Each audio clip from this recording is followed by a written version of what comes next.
목소리로 합독하기 원합니다. 그 형들이 아버지가 형들보다 그를 더 사랑함을 보고 그를 미워하여 그에게 편안하게 말할 수 없었더라. 요셉이 꿈을 꾸고 자기 형들에게 말하며 그들이 그를 더욱 미워하였더라. 아멘. 요셉에 대한 이제 창세기 4대 족장인 요셉에 대한 기록을 37장부터 우리가 보고 있습니다. 요셉은 하나님 보시기에 아름다웠던 사람입니다.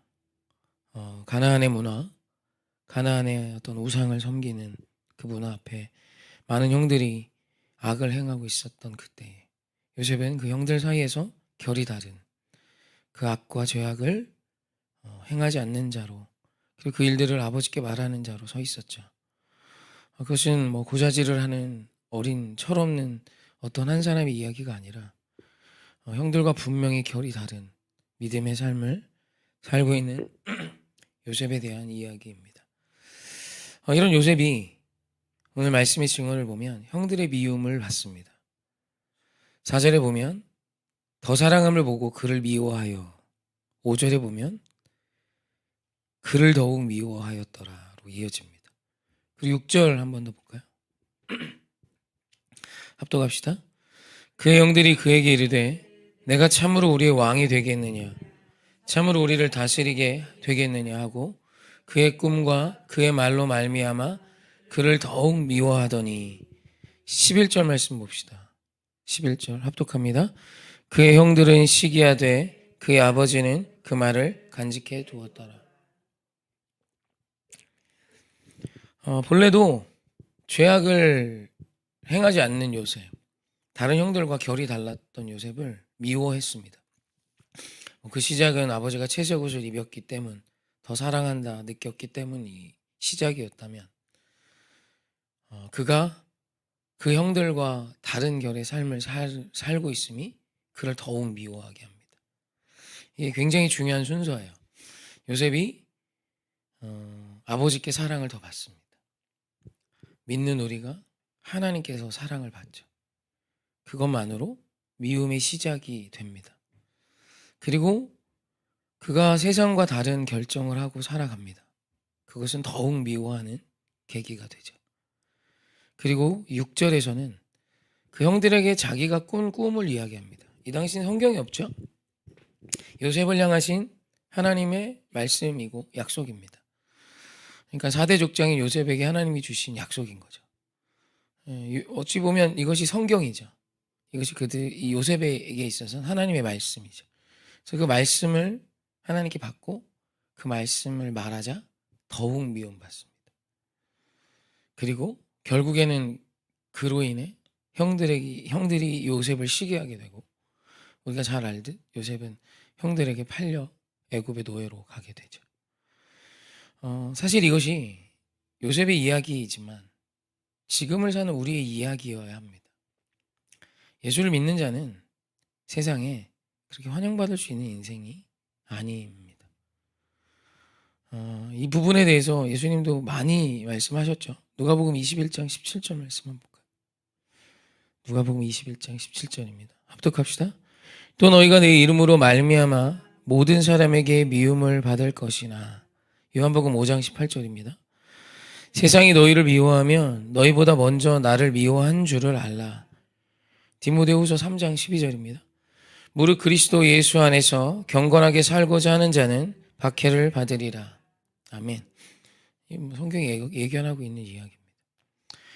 그러니까 오늘 우리가 믿음으로 산다는 것은 사람들 사이에서 인기 좋은 행위, 사람들이 즐거워하고 기뻐하고 좋아하는 시작점이 될 수 없다는 거예요. 도리어 우리가 말씀으로 살아가고 말씀을 선포하고 하나님의 사랑받음으로 살면 미움과 시기심을 받을 수 있다는 얘기고, 아니 그런 일이 일어난다고 말씀하세요. 뭘 잘못해서, 물론 우리가 잘못해서 미움받는 건 할 말 없죠. 우리 하나님이 말씀하시는 그게 아닙니다. 사실 예수님이 공생애를 시작하시면서 첫 번째 쓰신 단어가 회개하라입니다. 회개하라. 이게 세상 누구에게 편한 말이겠습니까? 회개하라. 이 뜻의 핵심은 너 틀렸어. 지금 너의 삶이 이대로 가면 망해. 이런 뜻이죠. 죄로 인해 우리는 죽은 존재야. 이게 예수님이 첫 번째 공생의 사역을 하면서 세상을 향해 선포하신 겁니다. 누가 좋아합니까? 안 좋아합니다. 그럼에도 오늘 우리가 세상에서 미움받을까 봐 전전긍긍하며 살 때가 많아요. 각오해야 할 문제예요. 각오. 그건 믿는 우리가 각오해야 하는 문제입니다. 도리어 사모해야 하는 문제. 십자가의 승리가 나의 승리가 되었다라는 것은 십자가를 지시며 우리 주님이 받으셨던 그 어려움의 99.9%는 그분이 다 당하셨지만 그래도 우리에게 남아있는 여진들이 있어요. 우리가 예수를 따른다는 이유로 당하게 되는 외로움과 고독이 있고 또 시기받음이 있고 더욱 미워함을 느낄 때도 있어야 해요. 이게 옳은 겁니다. 이게 영적으로 맞는 거예요. 부딪힘 없는 믿음의 사람은 존재할 수 없습니다. 세상과 결이 달라요. 세상과 삶의 기준이 다르고 나아가야 할 곳이 달라요. 당연히 부딪히죠. 가는 곳마다 죄악이 가득한 곳마다 찬물을 끼얹는 사람들이 될 수밖에 없어요. 그게 그리스도인입니다. 그럼에도 불구하고 오늘 우리는 이 길을 각오하며 가야 해요. 요셉도 그 길을 걸어가다 애굽의 노예로 팔려갑니다. 끔찍한 일을 당하죠. 그러나 사랑하는 성도님, 우리가 왜 이 길을 가야 하나? 이유는 예수님이 가셨으니 나도 가야지. 맞지만 사실 요셉의 이야기가 그렇게 끝납니까? 요셉의 이야기는 아주 위대하고 놀라운 요셉이 되어 맞춰집니다. 하나님이요, 너 고생해야 돼. 이렇게 우리를 청하시는 게 아니에요. 내가 너 이렇게 은혜 줬으니까 고생해라. 성경은 우리에게 그렇게 이야기하시지 않습니다. 만한국교회가 그런 식으로 설교를 해서 우리가 마치 하나님께 받은 은혜가 있으니 하나님을 위해서 의리가 있지. 나를 위해 죽으신 그 예수님 생각해서 고난을 나도 받아야지. 그런 거 하지 마세요. 우리 하나님은 그런 고난을 우리에게 말씀하시는 게 아닙니다. 이 미움의 끝에 승리가 있기 때문이에요. 누누이 말씀드리지만 성경을 너무 오해하고 있습니다. 한국인 진짜로. 무슨 하나님이 방주지라 그러면 내가 하나님의 영광을 위해 하나님을 위해 뭘 하는 것처럼 착각을 많이 하는데 하나님 분명히 노아에게 말씀하십니다. 너를 위해 방주져라. 하나님이 나를 위해 이 길을 가라 하시는 거예요. 요셉을 위하여 너 형들 사이에서 구별돼야 돼. 내가 너에게 준 이 말씀을 선포하며 이 말씀에 기인한 삶을 살아야 돼. 이 말씀을 너에게 주고 이 말씀을 이루신 하나님을 믿고 너의 가정에서 너의 삶 속에서 미움받더라도 위기가 있더라도 살아가야 돼. 왜? 이것이 너의 삶의 능력이고 이 길의 끝에 하나님이 예비하신 승리가 있기 때문이며 하나님은 이 승리의 길에 오늘 우리를 초대하고 계시는 거예요.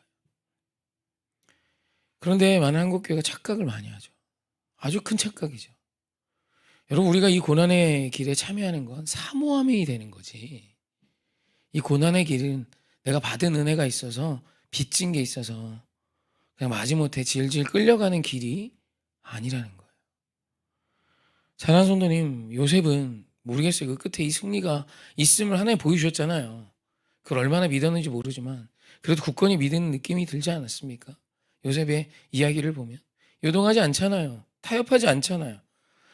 보디발 장군의 아내는 기회 아닙니까? 세상에서 기회라고 해석할걸요?